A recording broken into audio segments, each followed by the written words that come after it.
आप सभी का स्वागत है हमारे YouTube चैनल इंडियन अचीवर्स में। इंडियन अचीवर्स में हम विदेशों में बसे भारतीयों का साक्षात्कार करते हैं, उनके बारे में जानते हैं, उनके सफर को जानना चाहते हैं। और आज हमारे इस कार्यक्रम में हमारे साथ मौजूद है डॉक्टर विजय गौड़, जो अमेरिका के एक बहुत बढ़िया शहर मिनेसोटा में रहते हैं। डॉक्टर साहब, आपका बहुत-बहुत स्वागत है हमारे इस कार्यक्रम इंडियन अचीवर्स में। डॉक्टर नमस्कार साहब, राजीव जी। नमस्कार। डॉक्टर साहब, आज हम जानना चाहेंगे आपके जीवन के विविध आयाम और आपने अपना जीवन का सफर है उसको कैसे तय किया, उसमें क्या उतार चढ़ाव आए और आपको आखिरकार अमेरिका में ही आकर क्यों बसना पड़ा। डॉक्टर साहब, बहुत सारे सवाल हैं। चूंकि आज ये हमारा पहला कार्यक्रम है तो हमें पूरी उम्मीद है कि आप इसके ऊपर पूरी गहराई से, पूरी शिद्दत से प्रकाश डालेंगे, ताकि हमारे दर्शकों को पता चले कि भारत और अमेरिका या दूसरे देश में क्या फर्क है। तो डॉक्टर साहब, मैं शुरुआत करना चाहूंगा आपके जीवन परिचय से। राजीव जी नमस्कार, और आपके सभी दर्शकों को भी मेरा नमस्कार। आपका बहुत बहुत धन्यवाद जो आपने मुझे इस शो पर आमंत्रित किया। जी। मैं राजीव जी 2005 में यहाँ आया, 2005 दिसंबर में। उससे पहले 1977 से लेकर और 2005 तक मैं कॉलेज में पढ़ाता रहा। जी। दिल्ली में रहता था, मेरी पत्नी दिल्ली में काम करती थी, दिल्ली सरकार में, और बच्चे वहाँ पढ़ रहे थे। 2005 में उससे पहले मेरा पूरा परिवार यहाँ आ चुका था, यूएस। मेरी मदर यहाँ थी, मेरे सारे भाई, 5 भाई यहाँ थे, मेरी 2 बहनें भी यहाँ थी। मैं और मेरी पत्नी सिर्फ दिल्ली में अकेले रह गए थे, तो हमें भी लगा कि हमें भी अब परिवार के साथ रहने के लिए आ जाना चाहिए। तो यही सब सोच विचार के यहाँ आ गए हम लोग। डॉक्टर साहब, आपने कहा कि आप और आपकी पत्नी दिल्ली में अकेले रह गए और आपके परिवार के बाकी लोग विदेश में आकर बस गए थे। डॉक्टर साहब, क्या आपको नहीं लगता कि ये थोड़ी-सी अतिशयोक्ति होगी? आपने बोला कि हिंदुस्तान जहाँ आपका जन्म हुआ, जहाँ पर आप पले-बढ़े, पढ़े-लिखे, आपके परिवार के, आपके पेरेंट्स वहीं रहते थे और आपने ये शब्द बोला कि आप अकेले रह गए। इससे आपका क्या तात्पर्य है? देखिए राजीव जी, हम सभी, और विशेष तौर पे भारतीय, परिवार से जुड़े रहते हैं। परिवार नाम की जो संस्था है, वो हमारे लिए बड़ी महत्वपूर्ण संस्था है। मेरे ख्याल में विवाह के बाद दूसरी महत्वपूर्ण संस्था परिवार ही है हमारे जीवन में, भारतीयों के जीवन में। तो मैं और मेरी पत्नी वहाँ थे, पर लगभग प्रतिदिन मेरी पत्नी और मैं फ़ोन पे कई-कई घंटे गुज़ारते थे, अपने भाइयों, अपनी माँ, अपने बच्चों से बात करने में।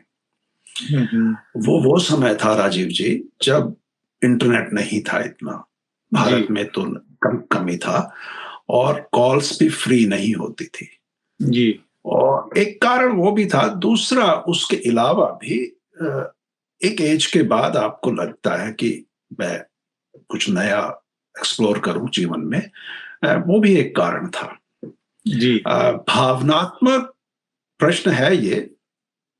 मुझे नहीं लगता कि किसी भी आदमी को अपना परिवार जो दूसरे देश में जाके बस चुका है वो याद नहीं आएगा। तो जी। एक नॉर्मल नेचुरल फीलिंग है ये, मुझ में भी थी, मेरी पत्नी में भी थी, तो हम लोग यहाँ आ गए। डॉक्टर साहब, आप प्रोफ़ेसर थे भारत में और आप पीएचडी स्कॉलर हैं, आपके पास ज्ञान की कोई कमी नहीं है और आपको भी ये महसूस होता है कि एक पूरी दूसरी दुनिया में आप जा रहे हैं। तो क्या यहाँ के रंगो-रिवाज में ढलने में, यहाँ की आबो-हवा में ढलने में आपको कोई मुश्किलात फेस करनी नहीं पड़ी? कठिनाई तो होती है राजीव जी। आप दिल्ली में ही अगर, छोटी सी जगह, छोटा सा शहर है दिल्ली, उसमें एक कस्बे से दूसरे कस्बे में जाके रहना शुरू करें, तो भी दिक्कतें आती हैं आपके लिए। ये एक बहुत बड़ा निर्णय होता है, आपको एक देश से दूसरे देश पे जाना। फिर सब कुछ आप छोड़ के आते हैं। आप पूरा जिस एज में मैं आया, उस एज में आदमी पूरा भरा पूरा संसार होता है उसका, सामाजिक रूप पे भी, हर तरह से, करियर में भी। उस सब को एकदम से छोड़ के एक नए देश में अपने को ले जाना और फिर वहाँ जाके अपनी दोबारा से जड़ें जमाना बड़ा कठिन काम है। वास्तव में अगर मैं कहूँ तो ऐसा पूरी तरह से ये ट्रांसप्लांट हो ही नहीं पाता कभी। डॉक्टर साहब, एक बात पूछना चाहूँगा कि आप सच मानते हैं कि आपके परिवार आपके यहाँ आने के पीछे वजह थी, या भारत का जो सिस्टम है, चाहे वो करप्शन का कह लो, चाहे वो मैं का कह लो, अ, आप कुछ कहना चाहेंगे इस बारे में? देखिए राजीव जी, मैं भारत से बहुत प्यार करता हूँ और कभी भी मुझे ऐसा महसूस नहीं हुआ कि ये एक कारण हो सकता है किसी के भारत को छोड़ने का। पर जब तक आपने दूसरे सिस्टम को देखा ही नहीं, तो आपको पता ही नहीं है। भारत में रहते थे, तो उन सब से लड़ लड़ के जीवन जी रहे थे। कभी जीत जाते थे, कभी हार जाते थे। अ, इतना मैं कह सकता हूँ कि जब आप कंपैरिज़न करते हो, जब आप दूसरे पार्टिकुलरली यूएस में आके सेटल होते हो, जब आप चीज़ों को यहाँ देखते हो, अ, तो थोड़ा महसूस होता है कि मेरे देश में ऐसा क्यों नहीं? तो क्या देखा आपने? क्या फ़र्क देखे आपने? बहुत अंतर है राजीव जी। मैं 2005 में आया, 2005 से आज 2023 में हम हैं, 18 साल में। क्या आप विश्वास करेंगे कि मैं एक बार भी किसी सरकारी दफ्तर में अपने काम के लिए नहीं गया। सारे के सारे काम फ़ोन पे हो जाते हैं। आप फ़ोन करिए, लोग प्रॉपरली आंसर करेंगे, रिस्पॉन्ड करेंगे, आपको बताएँगे कि 1 हफ्ते बाद, 10 दिन बाद, 15 दिन बाद आपका ये काम हो जाएगा। 15 दिन बाद वो लेटर, वो पेपर, वो डॉक्यूमेंट आपके डाक में आ जाएगा आपके घर। हुँ, हुँ। इसके कंपैरिज़न में भारत में आपको अपने ही बैंक से अगर अपने ही पैसे निकालने हों, अपने बैंक से कह रहा हूँ मैं, आपका पैसा है वो, उसके लिए भी जो आदमी बैठा हुआ है वहाँ, ज़्यादातर, मैं हर आदमी की बात नहीं कह रहा, ज़्यादातर वो इल ट्रेन्ड है उसके लिए। वो कस्टमर सर्विस के लिए उसको कभी ट्रेनिंग दी नहीं गई एक्चुअली। उसका हुँ। कसूर नहीं है बेचारे का। तो वो इस तरह से बिहेव करता है आपके साथ एज़ इफ वो आपके ऊपर कोई एहसान कर दिया है उसने। पहले तो आप लाइन में खड़े हैं, आधा घंटा तो चलिए अच्छी बात है।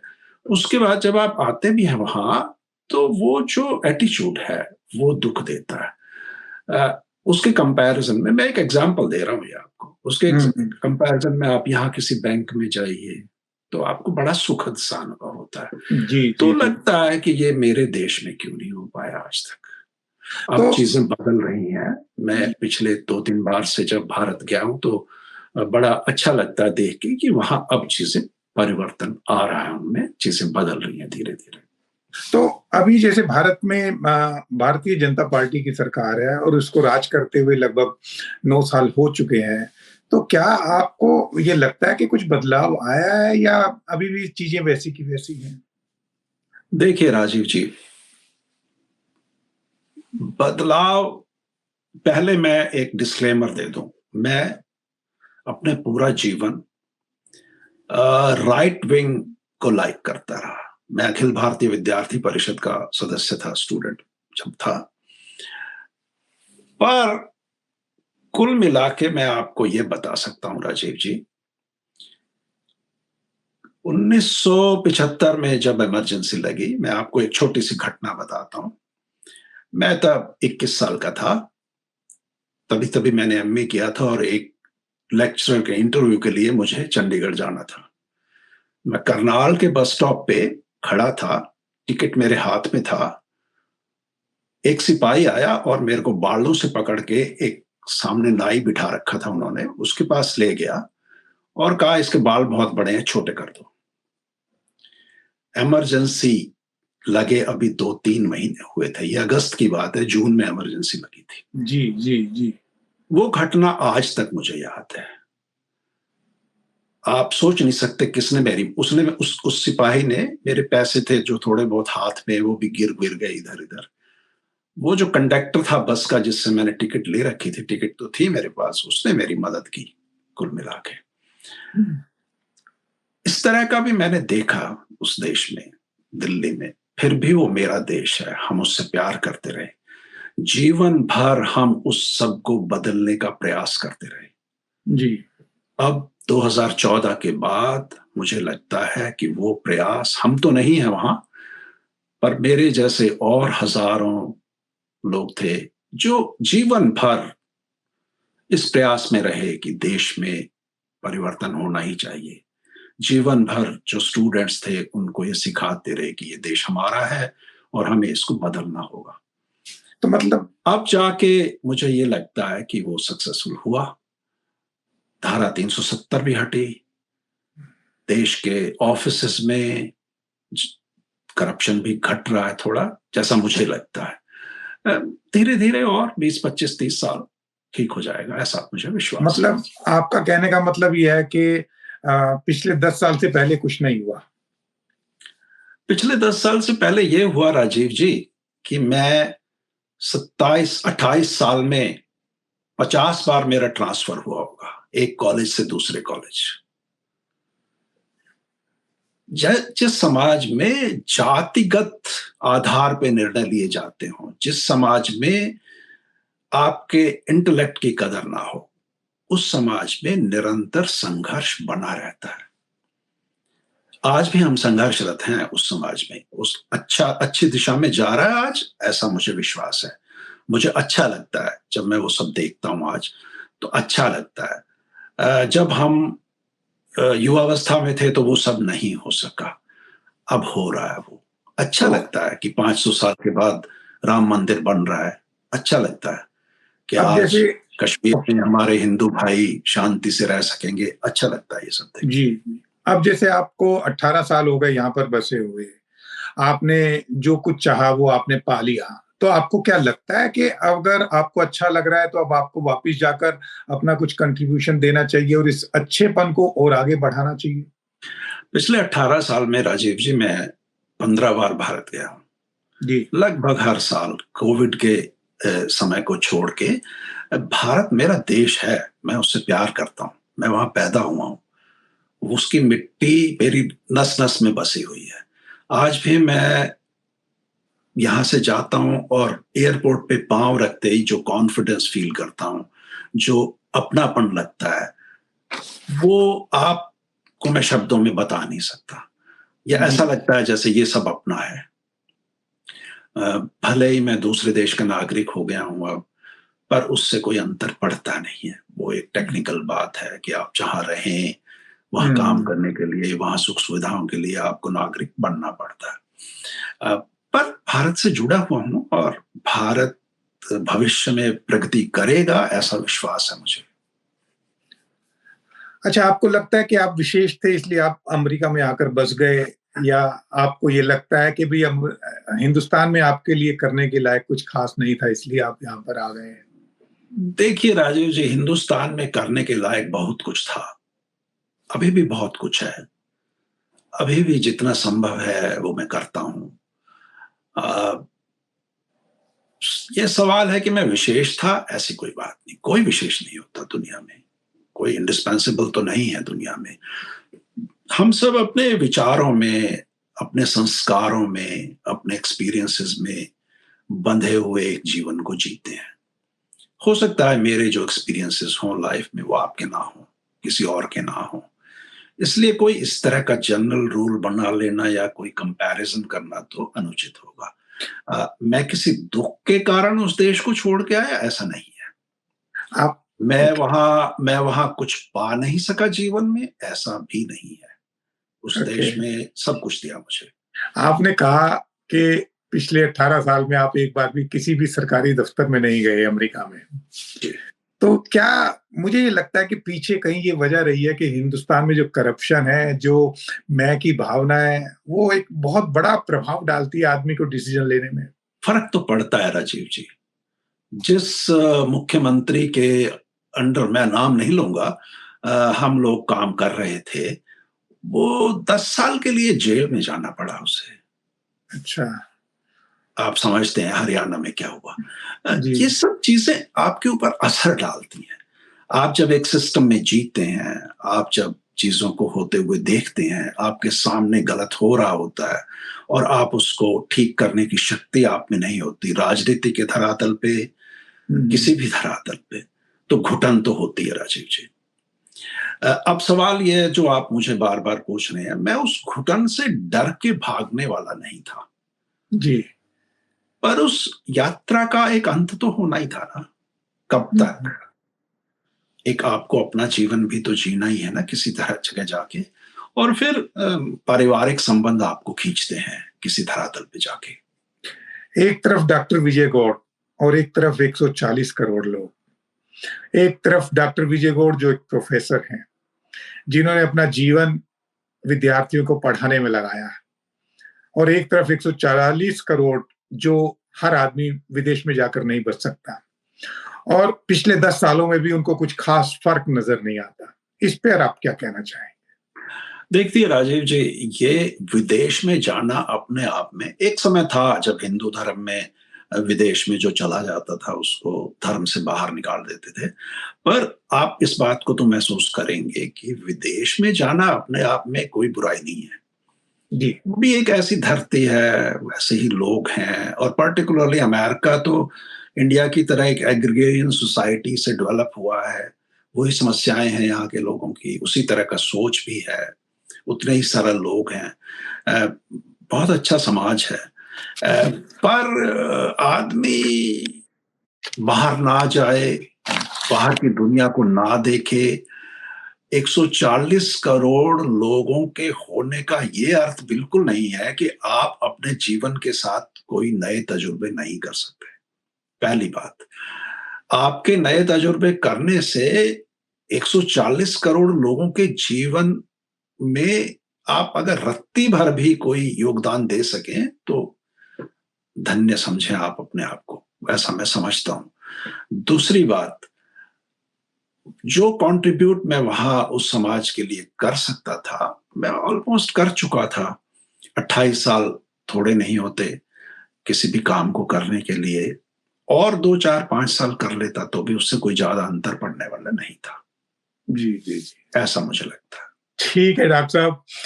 वैसे तो अभी मेरा और भी मन था बहुत सारी बातें करने का, लेकिन ये जो समय की बंदिश है, ये आदमी को मजबूर कर देती है। जैसे आपको मजबूर किया कि भई 28 साल काम करके आपको कुछ लगा नहीं कि अब और कुछ बचा है, तो आप यहाँ आ गए, बस गए। उसी राजीव जी, तरीके से मैं एक बात आपको और बताना चाहता हूँ राजीव जी, जी, कि यहाँ आना सरल है, पर इस 18 साल में शायद ही कोई दिन ऐसा, इनिशियली जब आप आते हो, पहले 2 साल तो हर रोज़ ये लगता है कि मैं लौट जाऊँ वापस। जी। पहले 6 महीने तो, और मैं सचमुच में लौट गया था 6-7 महीने के बाद। तो ये लगता है, फिर बाद में ये लगने लगता है कि ना हम वहाँ के रहते हैं, ना यहाँ के रहते हैं। यहाँ आते हैं तो वो याद आता है, वहाँ होते हैं तो ये याद आता है। आप लटक जाते हैं बीच में। डॉक्टर साहब और वैसे आपको दूसरी, बताऊँ जी, जी, जी, जी, बोलिए। बोलिए, जी। बोलिए। नहीं तो इस सब के बाद नया कुछ देखने को मिलता है, नया संसार, नए लोग, नए तौर-तरीके, नई चीज़ें। अच्छा है, हुँ, अच्छा लगता है। ख़ास तौर पे बच्चे जो हैं, जो यंग बच्चे आते हैं, पर्टिकुलरली साइंस या इंजीनियरिंग या मैथमेटिक्स की फील्ड में, उनके लिए तो बहुत ही अच्छा है। एक इंटेलिजेंस को की कद्र करने वाला समाज है अमेरिका का समाज। चलिए डॉक्टर भारत से साहब अभी हम उतना नहीं कर पाए हैं। ओके। लेकिन डॉक्टर साहब अभी आपसे बहुत सी चीज़ें हैं जो मुझे और बातचीत करनी है। अगर मौका मिला तो मैं आपके साथ फिर दोबारा जुड़ूँगा। लेकिन आज आपने जो समय दिया और जो अपने एक्सपीरियंसेस और अपने जीवन के अनुभवों को हमारे साथ शेयर किया, उसके लिए मैं आपका तहे दिल से आभारी हूँ, और मुझे लगता है कि मुझे बहुत-बहुत एक धन्यवाद। बार फिर आपके साथ आना पड़ेगा। बहुत आपका बहुत दिन शुभ धन्यवाद हो। राजीव जी, जी, आपका स्वागत है, धन्यवाद। Thank you. तो डॉक्टर साहब, आपका बहुत-बहुत धन्यवाद कि आज आप हमारे इस कार्यक्रम में आए और आपने अपनी जीवन यात्रा को हमारे साथ शेयर किया।